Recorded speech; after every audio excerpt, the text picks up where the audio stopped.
And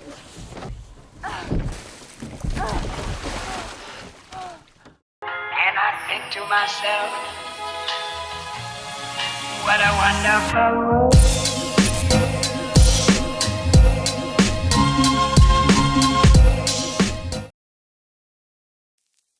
Halo semuanya, selamat datang kembali di Story Film. Kali ini kita akan membahas film yang bisa mengajari kita jika perbuatan rasis sangat tidak bisa diremehkan dan efeknya tentu bisa sangat berbahaya. Seperti di film kali ini yang berjudul Soft and Quiet tahun 2022, menceritakan tentang sekelompok wanita yang awalnya terlihat seperti sedang mengadakan pertemuan biasa. Tapi semakin lama obrolan mereka justru berubah menjadi penuh kebencian dan rasisme. Dari situ keadaan mulai lepas kendali dan berubah menjadi kejadian yang sangat kacau dan mengerikan. Yang bikin film ini terasa berbeda, ceritanya berjalan seperti kejadian nyata yang berlangsung terus tanpa banyak potongan adegan. Jadi semuanya terasa sangat dekat dan realistis. Seolah kita ikut menyaksikan langsung apa yang sedang terjadi. Biar kalian gak tambah penasaran, mending kita langsung aja masuk ke alur filmnya. Enjoy the video. Film ini dibuka dengan seorang wanita bernama Emily yang sedang berada di kamar mandi sambil memegang alat tes kehamilan. Dia terlihat sangat gugup menunggu hasilnya, namun hasil yang muncul ternyata tidak sesuai harapan, yang membuat Emily langsung terlihat sangat kecewa.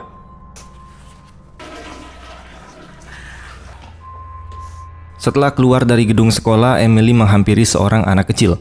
Dari sini kita tahu kalau Emily adalah seorang guru sekolah dasar. Anak itu masih menunggu ibunya yang belum datang menjemput. Jadi Emily mencoba mengobrol dengannya. Tak lama kemudian perhatian Emily tertuju pada seorang petugas kebersihan yang sedang mengepel lantai. Emily lalu menyuruh anak itu mendekati wanita tersebut dan mengatakan bahwa dia tidak bisa mengepel lantai saat anak itu masih berjalan di sana, karena si anak bisa saja terpeleset. Namun anak itu sempat ragu, tapi Emily menyuruhnya untuk berani dan membela dirinya sendiri. Anak itu pun akhirnya mendekati petugas kebersihan tepat saat ibunya datang menjemput. Emily kemudian sedikit melebih-lebihkan situasinya, seolah anak itu hampir saja terpeleset karena lantai yang sedang dipel. Ibu anak itu pun berterima kasih pada Emily. Bahkan dia mengatakan bahwa Emily pasti akan menjadi ibu yang hebat suatu hari nanti. Mendengar itu, Emily terlihat cukup emosional. Setelah ibu dan anak itu pergi, Emily juga meninggalkan sekolah sambil membawa sebuah pie. Dia kemudian berjalan menuju sebuah pertemuan yang sudah dia rencanakan bersama beberapa temannya. Di perjalanan, Emily sempat mendapat telepon dari seseorang yang berasal dari penjara. Namun dia memilih untuk tidak menjawabnya. Dia lalu melewati jalan kecil di tengah hutan dan bertemu dengan seorang wanita yang terlihat kebingungan. Wanita itu mengatakan bahwa dia sedang mencari temannya yang bernama Kim. Emily pun menjelaskan bahwa dia juga akan bertemu Kim. Bahkan dia adalah orang yang mengatur pertemuan tersebut. Wanita itu kemudian memperkenalkan dirinya sebagai Leslie, dan mereka berdua pun berjalan bersama menuju ke lokasi pertemuan. Tak lama kemudian mereka sampai di sebuah gereja. Di dalamnya sudah ada beberapa wanita yang menunggu dan langsung menyambut Emily dengan antusias. Emily lalu menaruh pie yang dia bawa di atas meja. Namun di atas pie itu terlihat ada simbol swastika, lambang yang identik dengan Nazi. Anehnya tidak ada satupun dari mereka yang merasa terganggu. Bahkan mereka malah tertawa seolah itu adalah hal yang biasa. Setelah pie itu dibagikan, Emily mulai membuka pertemuan dengan mengatakan bahwa dia sangat bangga dengan asal-usulnya. Dia juga bercerita bahwa dirinya sangat ingin memiliki anak, tapi sampai sekarang belum berhasil. Karena itu dia merasa mungkin Tuhan punya rencana lain untuknya. Dan menurutnya pertemuan ini adalah bagian dari rencana tersebut. Emily kemudian meminta semua orang memperkenalkan diri. Dari sini kita mengetahui nama kelompok mereka adalah Daughters for Aryan Unity, sebuah komunitas yang memiliki pandangan supremasi ras kulit putih. Wanita pertama yang berbicara adalah Marjorie. Dia bercerita bahwa selama 2 tahun bekerja di sebuah perusahaan, dia berharap mendapatkan promosi. Namun jabatan itu justru diberikan kepada seorang wanita asal Kolombia yang baru bekerja setelahnya. Saat dia menanyakan alasannya, sang manajer mengatakan bahwa Marjorie tidak punya jiwa kepemimpinan. Tapi menurut Marjorie, alasan sebenarnya hanya karena perusahaan sekarang lebih mengutamakan keberagaman. Para wanita di ruangan itu pun setuju dengan keluhannya. Marjorie juga mengeluh bahwa banyak orang Asia datang dan mengambil alih bisnis, alias antek-antek asing. Hey, y'all, come look at this. antek-antek asing. Mendengar itu, beberapa wanita lain membuat gestur tangan yang merupakan simbol kebencian, yang justru membuat Marjorie merasa didukung. Setelah itu, seorang wanita bernama Alice berbicara. Dia mengatakan bahwa dia bergabung dengan komunitas ini karena mereka sangat sendirian. Dia juga mengeluhkan gerakan Black Lives Matter. Menurutnya, kehidupan mereka juga penting, tapi tidak pernah dibicarakan. Dia terlihat cukup emosional saat mengatakan hal tersebut. Kemudian Jessica mulai menceritakan tentang dirinya. Dia mengatakan bahwa ayahnya dulu adalah pemimpin kelompok supremasi kulit putih di negara Nebraska. Dan sejak kecil dia sudah menjadi bagian dari kelompok itu. Menurutnya, media selalu menggambarkan mereka sebagai monster. Padahal dia merasa dirinya hanyalah orang biasa yang punya 4 anak dan sedang hamil anak kelima. Dia juga percaya bahwa masyarakat multikultural tidak akan pernah berhasil. Setelah itu, Kim berbicara. Dia mengatakan bahwa dirinya adalah ibu dari 2 anak dan sebenarnya ingin punya lebih banyak anak. Tapi biaya hidup sangat mahal. Dia pernah mencoba mengajukan pinjaman ke bank, namun ditolak oleh bank yang menurutnya dimiliki oleh orang Yahudi. Hal itu pun membuatnya semakin kesal, karena dia merasa kelompok tersebut perlahan mengambil alih negaranya. Ya, kalau Yahudi sih udah nggak heran lagi. Kim juga bercerita bahwa dia memiliki sebuah toko yang sering didatangi anak-anak imigran yang suka membuat keributan dan mencuri barang. Dia juga menjelaskan bahwa dirinya dan Emily berencana membuat newsletter dan majalah agar ide-ide mereka bisa tersebar lebih luas. Berikutnya giliran si Leslie. Dia mengaku bahwa dirinya baru saja keluar dari penjara. Setelah bebas, Kim membantunya dengan memberi tempat tinggal. Karena itulah dia datang ke pertemuan ini atas undangan dari Kim. Dan dia ingin membantu apapun yang bisa dia lakukan. Emily kemudian kembali berbicara. Dia mengatakan bahwa menurutnya gerakan feminisme justru membuat perempuan menjadi maskulin dan merusak keluarga. Emily terlihat cukup emosional saat mengatakan hal itu. Para wanita lain pun memuji penampilannya dan mengatakan bahwa dia sudah melakukan pekerjaan yang bagus dengan mengatur pertemuan ini. Salah satu dari mereka sempat menyarankan agar hasil diskusi mereka dicatat dan dikirim lewat email. Namun Jessica menolak ide tersebut, karena menurutnya lebih baik tidak meninggalkan jejak. Hal itu malah membuat Emily tersinggung. Dia merasa tidak ada hal ilegal yang mereka lakukan sampai harus takut seperti itu.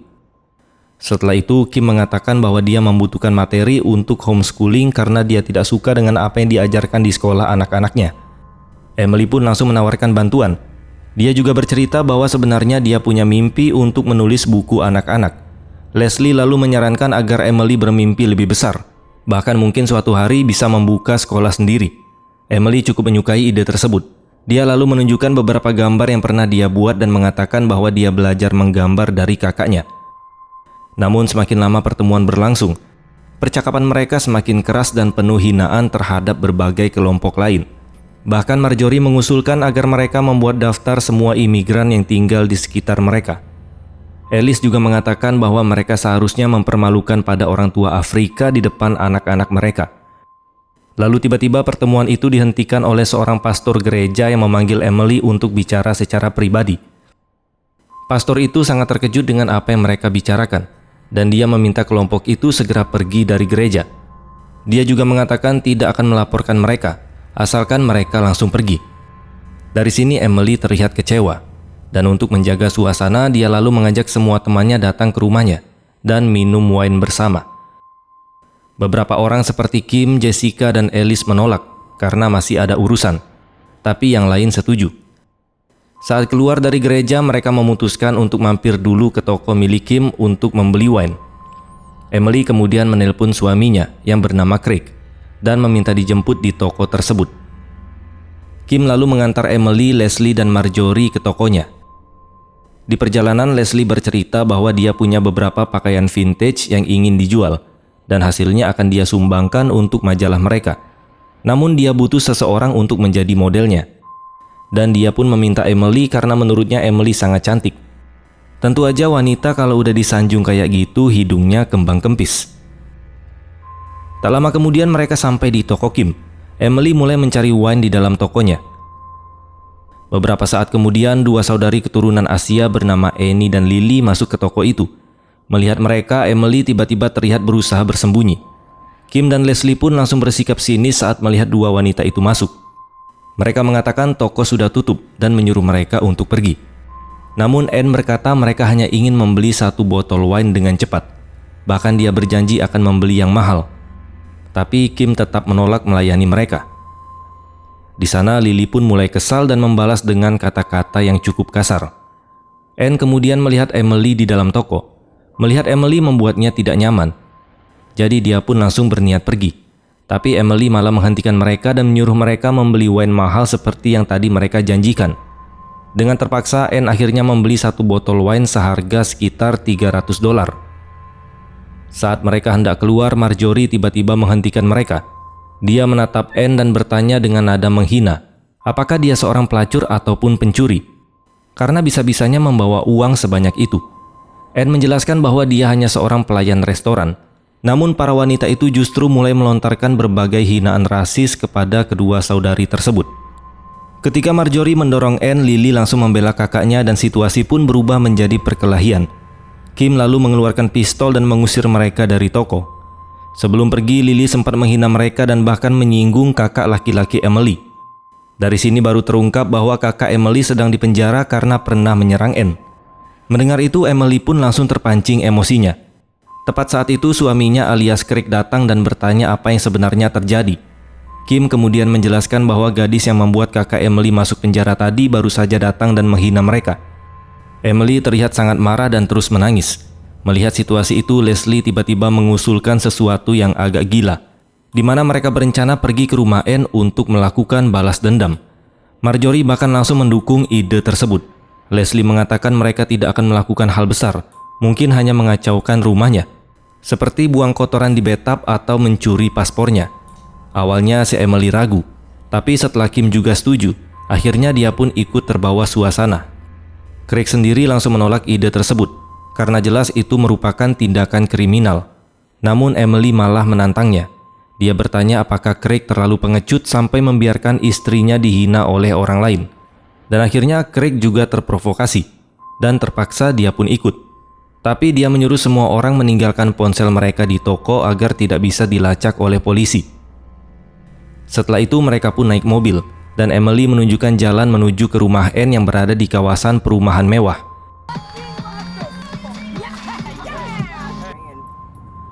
Tak lama kemudian mereka sampai di sana. Marjorie bahkan sempat berkomentar bahwa rumah itu jauh lebih besar daripada apartemennya. Emily lalu menjelaskan bahwa rumah itu adalah warisan dari ibu Anne yang sudah meninggal. Terlihat rumah itu kosong, hanya ada seekor anak anjing di dalamnya. Karena tidak ada orang, mereka pun memutuskan untuk masuk ke dalam. Leslie menemukan kunci cadangan yang disembunyikan di dekat rumah, dan mereka pun berhasil masuk. Begitu di dalam, mereka mulai membuat kekacauan. Craig memberi mereka waktu 4 menit sebelum pergi keluar untuk berjaga-jaga. Sementara itu, para wanita mulai mengambil bir dari kulkas. Marjorie bahkan duduk memainkan piano. Sedangkan Leslie sengaja memecahkan gelas. Di sisi lain, Emily dan Kim masuk ke kamar tidur untuk mencari paspor milik Anne. Setelah beberapa saat mencari, Kim akhirnya menemukan paspor tersebut. Mereka semua pun langsung merasa senang dan mulai membicarakan apa yang akan mereka lakukan selanjutnya. Craig kemudian masuk lagi dan mendesak mereka untuk segera pergi, tapi tidak ada yang mendengarkannya. Mereka malah berpikir untuk membakar paspor itu di sana. Tiba-tiba suasana berubah tegang ketika ada mobil yang datang ke rumah itu. Mereka semua pun langsung panik dan bersembunyi. Di sana Craig terlihat sangat kesal karena merasa sudah terseret terlalu jauh dalam masalah ini. Beberapa saat kemudian Anne masuk ke dalam rumah. Dia mencari anjingnya dan langsung sadar kalau rumahnya sudah diacak-acak. Saat hendak keluar untuk meminta bantuan, Craig panik dan menahannya lalu menyeretnya masuk ke dalam rumah. Di sini Craig mencoba meminta maaf dan mengatakan ini hanya semacam lelucon. Tapi para wanita lain langsung mengikat Anne dan menutup mulutnya dengan lakban. Melihat semuanya sudah kelewat batas, Craig berkata mereka harus berhenti sekarang, karena ini sudah menjadi kejahatan yang serius. Namun lagi-lagi para betina tidak ada yang mau mendengarkannya. Dan akhirnya Craig memutuskan pergi dari sana seorang diri. Namun di luar rumah dia bertemu Lily yang baru datang. Takut Lily akan memanggil polisi, Craig malah menangkapnya dan menyeretnya masuk ke dalam rumah juga. Masalah semakin buruk ketika Kim mengeluarkan pistolnya dan mengancam akan menembak jika kedua saudari itu melawan. Emily mencoba menenangkan suaminya yang panik, tapi Craig justru memakinya lalu keluar dari rumah dengan emosi. Leslie kemudian berkata pada Emily bahwa mereka tidak membutuhkan Craig. Bahkan menurutnya Emily pantas mendapatkan suami yang lebih berani. Setelah itu para wanita tersebut berdiskusi sendiri tentang apa yang harus mereka lakukan selanjutnya. Leslie mengatakan mereka hanya perlu membuat kedua gadis itu sangat ketakutan agar mereka tidak berani melapor ke polisi. Di sana Kim sempat menangis karena memikirkan anak-anaknya. Tapi Leslie meyakinkan bahwa Kim punya hubungan baik dengan polisi di kota itu. Selain itu mereka juga bisa membersihkan semua bukti. Akhirnya mereka pun sepakat. Para wanita itu mendekati Anne dan Lily lalu mulai mengganggu mereka. Marjorie bahkan menyalakan musik keras sampai minum alkohol seolah menikmati situasi tersebut. Hal-hal yang mereka lakukan pun semakin keterlaluan. Mereka memaksa Lily membuka mulut lalu memasukkan kacang ke dalamnya, bahkan menuangkan alkohol langsung ke mulutnya. Mereka juga mengoleskan krim ke rambutnya. Sementara itu Anne juga mulai mereka siksa dengan cara yang sama. Marjorie kemudian mengambil ponsel milik Anne dan mulai merekam video. Melihat itu, Emily langsung marah karena video tersebut bisa menjadi bukti yang membahayakan mereka nantinya. Tak lama kemudian Lily tiba-tiba terlihat kesulitan bernafas dan mulai terdesak. Semua orang pun langsung panik. Mereka pun melepas lakban di mulut Anne. Dan dengan panik, Anne menjelaskan bahwa adiknya alergi kacang dan membutuhkan obat secepatnya. Lily mulai mengeluarkan busa dari mulutnya. Sementara Anne terus memohon agar mereka menolong sang adik. Leslie akhirnya menemukan obat tersebut dan membawanya. Tapi semuanya sudah terlambat. Lily sudah tidak lagi bernafas. Anne terlihat hancur ketika melihat adiknya tewas di depan matanya. Anehnya Leslie justru terlihat santai. Dan bahkan dia mengatakan bahwa semua ini bisa terjadi karena kedua kakak beradik ini sudah tidak sopan kepada mereka semua. Emily yang panik langsung menyalahkan Leslie atas semua yang terjadi. Namun Leslie membela diri dengan mengatakan bahwa mereka hanya mencoba membela Emily. Marjorie juga mencoba menenangkan situasi dengan mengatakan bahwa ini bukanlah salah siapa-siapa, karena mereka memang tidak tahu kalau Lily punya alergi kacang. Setelah beberapa saat berpikir, Emily mencoba menenangkan diri dan menyuruh semua orang memakai sarung tangan agar mereka bisa membersihkan rumah dan menghapus semua jejak. Namun Leslie tiba-tiba mengusulkan ide lain yang lebih gila. Dia mengatakan bahwa mereka harus membuat kejadian ini terlihat seperti kasus penyerangan. Dengan begitu orang-orang tidak akan curiga kalau pelakunya para sekelompok wanita. Wanita lain pun setuju dengan ide tersebut.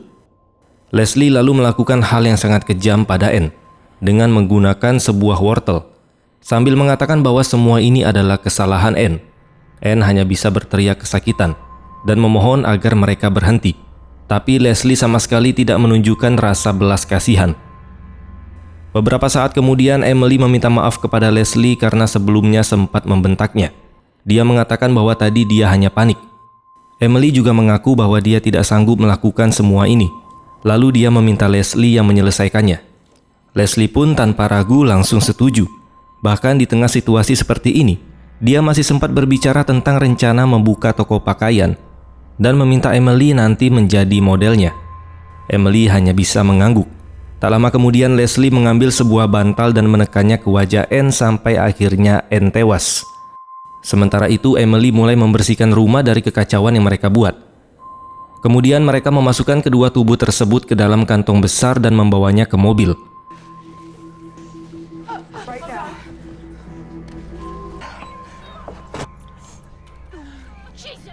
Marjorie mulai mengalami serangan panik karena semua yang terjadi. Tapi Emily mencoba menenangkannya dan menyuruhnya untuk mengatur nafas.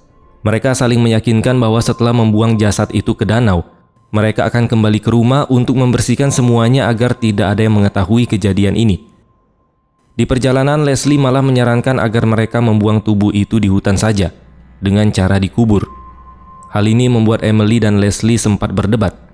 Leslie bahkan mengancam akan meninggalkan mereka jika tidak mengikuti sarannya. Emily akhirnya meminta maaf dan memintanya untuk tetap ikut. Tanpa mereka sadari, kantong yang berisi tubuh itu sebenarnya sedikit bergerak. Namun para wanita itu tidak memperhatikannya. Tak lama kemudian mereka pun sampai di sebuah danau. Mereka memindahkan kantong itu ke sebuah perahu kecil. Emily dan Leslie langsung mendayung ke tengah danau. Sesampainya di tengah, mereka pun menjatuhkan kantong tersebut. Here? Further. Setelah itu mereka pergi sambil merasa telah berhasil menutup semua jejak kejahatan yang telah mereka lakukan. Namun di akhir film, kita melihat sesuatu yang mengejutkan, di mana Anne ternyata masih hidup dan berhasil muncul kembali dari dalam air. Itu artinya para pelaku belum tentu bisa lolos dari perbuatan keji mereka. Dan film pun selesai. Ending yang sangat membodohkan. Film ini sebenarnya menunjukkan bagaimana kebencian dan rasisme yang awalnya hanya berupa obrolan biasa bisa berubah menjadi tindakan yang sangat berbahaya ketika tidak ada orang yang bisa menghentikannya. Sepanjang film kita juga melihat bagaimana keputusan-keputusan kecil yang salah akhirnya membawa mereka ke situasi yang makin kacau dan tidak terkendali. Intinya film ini bukan hanya soal kekerasan, tapi juga tentang bagaimana kebencian bisa membuat seseorang kehilangan akal sehatnya. Okelah teman-teman, mungkin ini aja yang bisa kita bahas pada kesempatan kali ini. Terima kasih sudah menonton dan sampai jumpa di next video.